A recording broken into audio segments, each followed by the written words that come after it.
Сайн байцгаана уу хүмүүдээ. Та бүхэндээ биедээ судлах хичээл 22-ыг танилцуулж байна. За энэ хичээлийн сэдэв бол эхийн найруулгын төрөл, хэв маягийг өөрчлөн бичих гэсэн сэдэв байгаа. За өнөөдрийн хичээлийн зорилго эхийн найруулгын төрөл, хэв маягийг өөрчлөн найруулж бичих.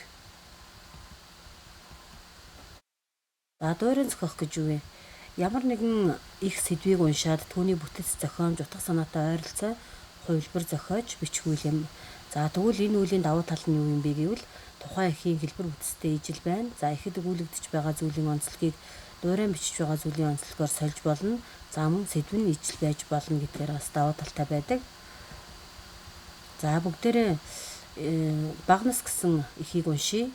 За энэ ихэд болвол өвөл, хавар, зун, намар, ээлжлэх жилийн дөрвөн үлрэлт малчин Монгол айлын хүүхэд юугаар тоглон наадаж, юу бодож, юунд баярлан, юунд гомдон, хэний асрал хайр инхрэлт дор бага насаа өнгөрүүлдэг тухай өгүүлсэн байдаг. За сурагч та бүхэн маань ихээ уншаарай. За тэгвэл Батбаярын багнас гэсэн эхийг дуурайн зохиолсон хувилбарыг та нарт харуулж байна. За санчрын сурагчийн нэг өдөр гэсэн их байгаа. За үндсэн их болон дуурайн зохиолсон их хоёрыг харьцуулан ажиглаж уншаарай.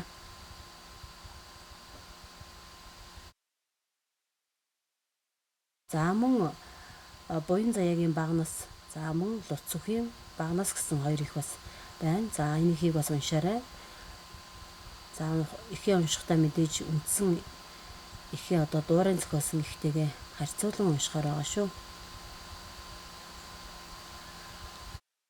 За сурагчид та бүхэн маань ихээ уншсан байхаа. За ихийг уншаад ижил болон ялгаатай тал дээр бүгдээрээ ярилцъя.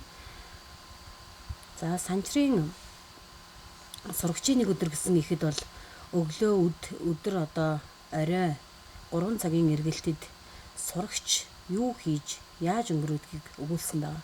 За тэгвэл буян заяагийн багнас гэсэн ихтэр жилийн дөрвөн үлрэлт гадаа тоглон эцэг их өвөө эмээгийн үгэнд хайхрамжгүй хандснаар өвчин тусаж магадгүй бөгөөд тэдний сургаж загнаж үгнэж янсаж хэлсэн нь бол өвчнөөс сэргийлэхэд ач тустай юмаа гэдгийг өгүүлсэн байгаа. За харин Луцүхийн багнас гэсэн шүлгэнд бол хүүхэд насны гинэн шохоорхол үерхэл нөхөрлөлийг харуулсан байна. За тэгвэл бүгдээрээ дуурайн зохиолсон энэ 3 ихийн уншаад за юуны тухай өгүүлснийг нь харж ажиглалаа.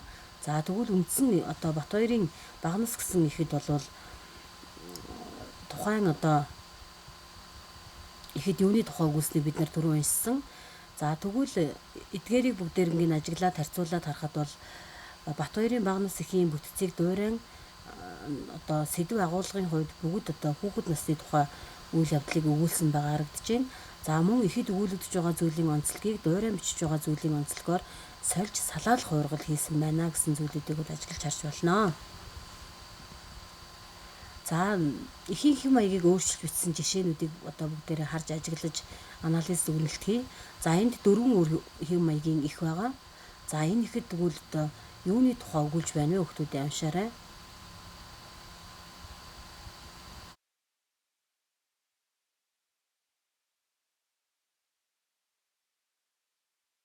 За тэгвэл энэ 4 ихэд бол дөрвөлөнд номны тухай өгүүлсэн байгаа.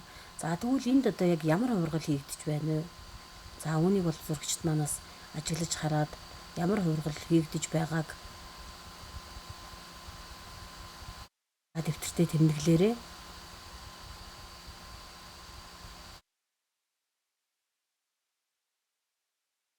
За эхийн хэв маяг. За мэдээж хүүрнэмж, тайлбарламж, тоочмж, эрхцүүлэмж гэсэн 4 хэв маягаар бол бичигдээд байгаа. За тэгвэл энд бас нэг сэдвийн дор 4 өөр хэв маягаар бичигдсэн их харагдаж байна. За энэ ихийг сурагчид та бүхэн маань уншаарай. За ихэд юуны тухай өгүүлж байна вэ?